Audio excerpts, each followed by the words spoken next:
When you purchase SBI valve train components, that blue and yellow box represents 40 years of industry knowledge, R&D, quality that exceeds OEM standards, and outstanding customer service, as well as a dedicated team, ready to help no matter your application needs. That's how SBI keeps engines humming. Jeff with LinCo Diesel Performance here for another Tech Tip Tuesday video. This week I have Cameron Feetsum, one of our technicians. He's actually more on the transmission side here, but he also has got to be elected to do all the LB7 injector jobs.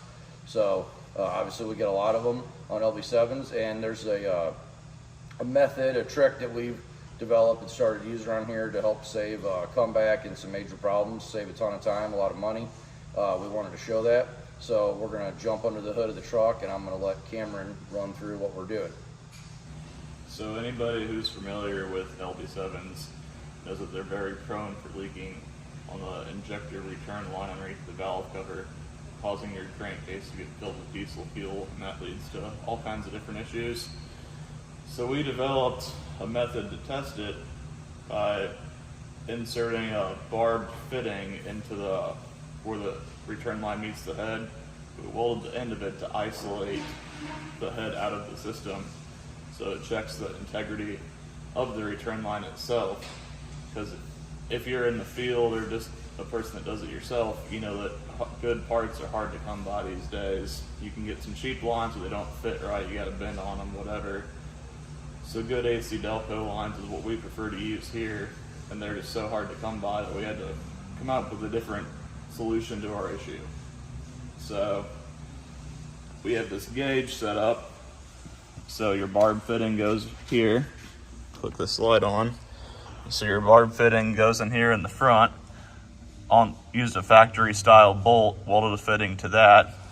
So you have this vacuum gauge set up that we have, and it's a little hand pump.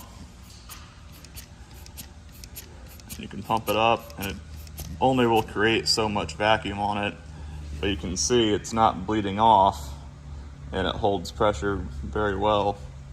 You can let that sit for however long you think. You know, I only let it sit a couple seconds because they're minute max. It's not really going to bleed down, but we like to check it before we tear the whole truck apart, just to figure out if there's an issue with it, because you know you need to get parts coming or whatever.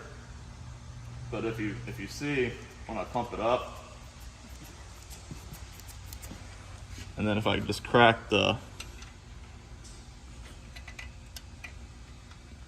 it loose, it starts to bleed off. So it's a pretty easy telltale way to see if you're actually having an issue in your return circuit, because there's no visible way to see if there's an issue because the cracks are so minor you can't see them, and they like to crack whenever the cracks like to appear whenever you're torquing them down because they twist slightly. But yep, it's just a pretty cool thing that we developed to help our issue that we're experiencing. All right, so as Cameron said, there's a lot of common issues on the return circuit. The biggest problem lately has been the availability of lines. GM lines are near impossible to get. They've been on back order for 4 or 5 months. We have several sets on order so we can have them back in stock, but they haven't been available for a long time. So by using this method, you can check basically your work and the parts that are on the truck, and why replace $150 worth of lines if they're not necessary. But you also don't want to come back that could potentially be 12 hours worth of work done over for free.